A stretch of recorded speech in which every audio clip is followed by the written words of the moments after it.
হে everyone, good morning. সবাই কেমন আছো? আশা করি সবাই খুব ভালো আছো, যে যেখানে আছো সুস্থ আছো। আমরা মোটামুটি বেশ ভালোই আছি।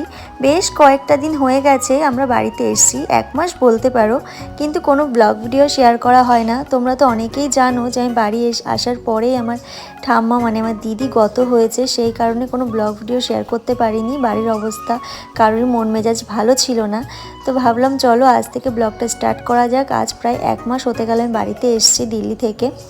সকালবেলা আজ ঘুম থেকে উঠে বেডটা ক্লিন করতে পারিনি, তোমার দাদাভাই অনেক দেরি করে আজকে ঘুম থেকে উঠেছে, তাই ভেবেই নিয়েছিলাম যে ও যখন ঘুমাচ্ছে তখন ঘুমাক, আমি ততক্ষণে রেডি হয়ে নিই। তাই ঝটপট করে আগে ঘুম থেকে উঠে স্নান করে নিয়েছিলাম আমি, আর তারপরেই ব্যাগপত্র রেডি করে আমি নিজেও রেডি হয়ে নিয়েছিলাম। আর ব্রেকফাস্টে আজকে খেয়েছিলাম ছোলা।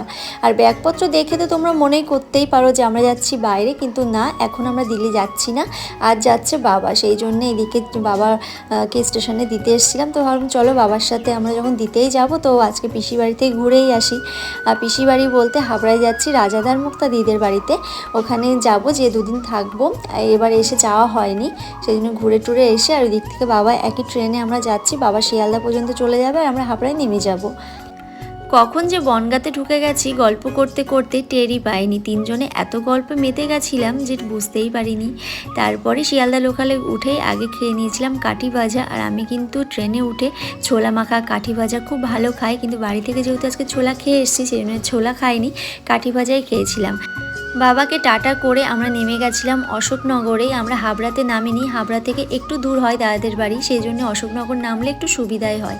অশোকনগর নেমে এখান থেকে অটো ধরতে হবে, অটোয় আমি বসেছিলাম। আর তোমার দাদাভাই এদিকে সোনামায়ের জন্য কিন্ডার জয় নিয়েছিল আর মিউমোর থেকে 3টে পেস্ট্রি নিয়েছিল। আমার সোনামা পেস্ট্রি খেতে আর কিন্ডার জয় খেতে ভীষণ ভালোবাসে। এদিকে অটোরও টাইম হয়ে গেছিলো, আমরা 3জন লোক হয়ে গেছিলাম।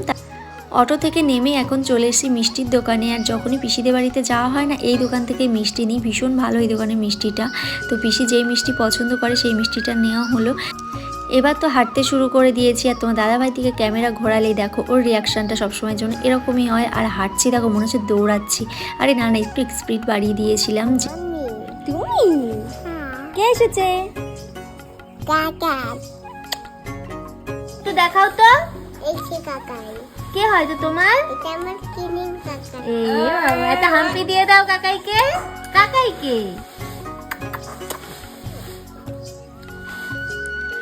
আমি তো ভেবেছিলাম আমার সোনামা হয়তো আমাদের কাউকে চিনতেই পারবে না, যেহেতু আমরা এতদিন পরে বাড়িতে এসেছি, কিন্তু না, সোনামা আমাদেরকে একদমই ভোলেনি, বরঞ্চ আরও খুব খুব মিস করেছে আমাদেরকে। আমাদের ভীষণ ভালোবাসে আমার সোনামা।